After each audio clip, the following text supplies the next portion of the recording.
بے بس بادشاہ۔ انگلینڈ میں ایک بادشاہ حکومت کرتا تھا، اس کا نام میڈاس تھا۔ اس کے پاس دولت کی کمی نہ تھی، وہ سونے کی بنی ہوئی چیزوں کو بہت پسند کرتا تھا اور ہر وقت اس فکر میں رہتا تھا کہ اس کے پاس سونے کی بنی ہوئی بہت سی چیزیں ہوں۔ اپنے اس شوق میں اپنی رعایا کو بھول گیا تھا۔ اپنے ملک کے لوگوں کی بھلائی کے لیے وہ کوئی نہ کوئی کام کرتا تھا، اس لیے اس کے ملک کے لوگ بہت غریب تھے۔ بادشاہ کا وزیر بادشاہ کو کہتا، عالی جا، ہمیں اپنے ملک کے غریبوں کی مدد کرنی چاہیے، وہ بہت بری حالت میں ہیں۔ بادشاہ جواب دیتا، وزیر اعظم، تم میں ان غریبوں کا اتنا خیال کیوں ہے؟ کیا تم یہ چاہتے ہو کہ ہم اپنی دولت ان بھوکے ننگوں میں لٹا دیں اور خود فقیر ہو جائیں؟ نہیں نہیں، یہ نہیں ہو سکتا، ہم ان کی کوئی مدد نہیں کر سکتے۔ یہ کہہ کر وہ اپنے محل کے کمرے میں چلا جاتا، اپنے پاس جمع کی ہوئی یہ سونے کے سکے گننے لگتا۔ وہ جتنا زیادہ سونے کے سکے گنتا، اسے اتنا ہی مزہ آتا۔ بادشاہ میڈاس کی ایک بڑی ہی پیاری لڑکی تھی جس کا نام میری گولڈ تھا۔ میری گولڈ بہت خوبصورت تھی، اسے پھول بہت پسند تھے اور جب بھی موقع ملتا وہ باغ میں جا کر پھول جمع کرتی اور جب بھی میری گولڈ کی سالگرہ ہوتی تو بادشاہ سے سونے کے بنے ہوئے تحفے دیتا۔ ایک دن جب اس کا وزیر اسے غریبوں کی مدد کرنے کو کہہ رہا تھا، بادشاہ غصے ہو کر بولا، تم کو نہیں معلوم کہ میں دنیا کا امیر ترین شخص بننا چاہتا ہوں اور تم ہو کہ میری دولت کو کم کرنے کا سوچتے رہتے ہو۔ بادشاہ نے وزیر سے کہا، میں چاہتا ہوں کہ میں جس چیز کو چھوں تو وہ بھی سونے کی ہو جائے۔ وزیر نے کہا، یہ تو بہت خطرناک سوچ ہے، اس سے بہت نقصان ہو سکتا ہے۔ بادشاہ نے کہا، گستاخی، خاموش ہو جاؤ اور مجھے تمہارے مشورے کی ضرورت نہیں ہے۔ اچھا جی، اللہ حافظ۔ اس نے جب بادشاہ کی خواہش سنی تو اس نے لالچی بادشاہ کو سبق سکھانا چاہا۔ پری بادشاہ کے سامنے آئی اور کہا، میں نے تمہاری خواہش سنی ہے اور اسے پورا کرنا چاہتی ہوں۔ بادشاہ یہ سن کر بہت خوش ہوا۔ پری نے کہا، مجھے کل صبح تم کسی چیز کو بھی چھو گے وہ سونے کی ہو جائے گی۔ اس نے اپنے آپ سے کہا، سب سے امیر بادشاہ بن جاؤں گا، لوگ میری دولت کی مثالیں دیں گے، کتنا اچھا لگے گا جب میرے پاس ہر چیز سونے کی ہوگی۔ بادشاہ بہت جلد نیند سے جاگ گیا اور اس نے جیسے ہی اپنے کمبل کو چھوا تو کمبل سونے کا ہو گیا۔ بادشاہ بہت خوش ہوا۔ اب اس نے کرسی کو چھوا تو کرسی بھی سونے کی ہو گئی۔ جگ کو چھوا وہ بھی سونے کا ہو گیا۔ موم بتی کے سٹینڈ کو چھوا تو وہ بھی سونے کا ہو گیا۔ اپنے پلنگ کو چھوا تو وہ بھی سونے کا ہو گیا۔ اپنے کمرے کی سب چیزوں کو سونے کا کرنے کے بعد بادشاہ نے اپنے محل کے باغ میں گیا، وہاں اس نے پھولوں کو چھوا تو وہ بھی سونے کے ہو گئے۔ میری گولڈ کے پلے ہوئی ہرن اور خرگوش کو چھوا تو وہ بھی سونے کے ہو گئے۔ ہر چیز کو سونے کا بنا کر بادشاہ خوشی خوشی محل میں واپس آیا۔ جب وہ ناشتہ کرنے میز پر بیٹھا تھا تاکہ ناشتہ کر سکے، میز پر ناشتہ لگ چکا تھا۔ ناشتے سے میں دنیا کی ہر نعمت موجود تھی۔ بادشاہ نے کھانے کو ہاتھ بڑھایا، اس نے سب سیب کو اٹھایا، 2 سیب سونے کا ہو گیا۔ وہ جس چیز مثلا ڈبل روٹی، دودھ کا گلاس، مکھن، جام، ٹرے، ٹوکری وغیرہ کسی کو ہاتھ لگاتا وہ سونے کی بن جاتی۔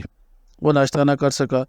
بچوں، کیا کبھی کہ سونے کی چیز بھی کھائی جا سکتی ہے؟ یہ چیزیں تو صرف رکھنے کے لیے ہوتی ہیں، انہیں کھاتا کون ہے؟ یہ جو بادشاہ کھا سکتا۔ صبح جب شہزادی میری گولڈ اپنے محل کے باغ میں پھول توڑنے گئی تو وہاں کا عجیب نظارہ دیکھ کر حیران ہو گئے کہ سارے باغ اور اس کے پالتو جانور مختلف نظر آ رہے ہیں۔ وہ بہت اداس ہو گئی۔ اس نے کہا، سب پھولوں کی خوشبو کھو گئی ہے، میرے پالتو جانور بھی حرکت نہیں کر رہے، یہ ان سب کو کیا ہو گیا ہے؟ میری گولڈ یہ دیکھ کر بہت روئی اور روتے ہی اپنے باپ کے پاس پہنچ گئی اور اس سے ساری بات بتا دی۔ بادشاہ نے کہا، شہزادی مت رو، تمہیں تو خوش ہونا چاہیے کہ اب میں سب سے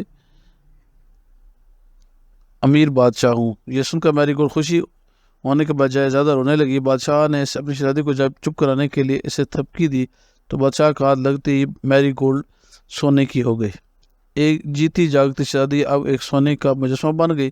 یہ دیکھ کر بادشاہ بہت پریشان ہو گیا۔ اس نے تمام حکیموں کو اپنے دربار میں بلایا تاکہ وہ شہزادی کا علاج کر سکیں، مگر اسے کوئی بیماری ہی نہیں تھی۔ تمام حکیموں نے بڑی کوشش کی کہ شہزادی کی واپسی اصل حالت میں ہو سکے، مگر وہ ناکام رہے۔ اب تو بادشاہ غمگین ہو گیا۔ اس کی جیتی جاگتی شہزادی اب ایک سونے کا مجسمہ تھی اور وہ اس کے لیے کچھ نہیں کر سکتا تھا۔ بادشاہ نے اپنی اداسی کو دور کرنے کے لیے شہر کا دورہ کیا۔ دوپہر کے کھانے کا وقت ہو گیا اور غریب سے غریب انسان بھی کھانا کھا رہا تھا، مگر بادشاہ بھوکا تھا۔ اس نے صبح سے کچھ نہیں کھایا تھا اور اب لوگوں کو کھاتا دیکھ کر اس کو بھی بھوک لگی، لیکن وہ کھانے کو چھوتے ہوئے ہی ڈرتا تھا۔ اسے ڈر تھا کہ جیسے ہی اس نے کھانے کی کسی چیز کو چھوا تو وہ سونے کی ہو جائے گی۔ بادشاہ نے یہ بھی دیکھ کہ محل سے باہر بہت سے بچے کھیل کود رہے ہیں۔ یہ دیکھ کر وہ اداس ہو گیا کہ اب اس کی بیٹی کبھی نہیں کھیل سکتی۔ بادشاہ اس لمحے کو کوس رہا تھا جب اس نے یہ خواہش کی تھی کہ اس کے چھونے سے ہر چیز سونے کی ہو جائے۔ اس نے کہا، کاش میں خواہش نہ کرتا تو آج مجھے یہ دن نہ دیکھنا پڑتا۔ شہزادی بھی ٹھیک ہوتی اور میں بھی پہلے کی طرح سکون اور آرام سے ہوتا۔ اس طرح پچھتاتا ہوا وہ محل کی واپس آ گیا۔ اچانک اس کے سامنے وہی پری آ گئی۔ پری نے بادشاہ سے پوچھا، اداس کیوں ہو؟ بادشاہ نے کہا، اب تم سب سے بڑے امیر بادشاہ نہیں۔ بادشاہ نے کہا، اچھی پری، اب میں سب سے امیر بادشاہ ہوں، لیکن اتنا سونا بھی مجھے خوش نہیں کر سکتا۔ اچھی پری، مہربانی کر کے میری مدد کریں۔ یہ سن کر پری جان گئی اور اب بادشاہ کبھی لالچ نہیں کرے گا۔ پری نے بادشاہ کو پانی سے بھرا ہوا پانی کا جگ دیا اور کہا، اس جگ کو پانی ہر چیز پر چھڑک دو جس کو تم نے چھوا ہے۔ بادشاہ نے جگ لے کر پہلے باغ کی طرف بھاگا۔ جب اس نے پھولوں پر جگ کا پانی چھڑکا تو وہ پہلے کی طرح تازہ اور خوشبودار ہو گئے۔ یہ دیکھ کر بادشاہ بہت خوش ہوا اور اس نے شہزادی کے پالتو جانوروں پر بھی پانی چھڑک دیا تو وہ بھی بھاگنے لگے۔ پھر وہ شہزادی کی طرف بھاگا اور شہزادی پر پانی چھڑکا تو میری گولڈ دوبارہ جیتی جاگتی انسان بن گئے۔ اب تو بادشاہ خوشی سے دیوانہ ہو گئے۔ اس دن کے بعد بادشاہ نے لالچ سے تو توبہ کر لی اور اپنے ملک کی رعایا کے لیے فلاحی کام شروع کیے۔ اس نے غریبوں کی مدد کرنے اور ان کے لیے اچھے منصوبے تیار کیے۔ اس سے احساس ہو گیا کہ یہ سونا اور دولت ہی انسان کو کچھ نہیں دے سکتی، صرف نیکی انسان کو سچی خوشی دے سکتی ہے۔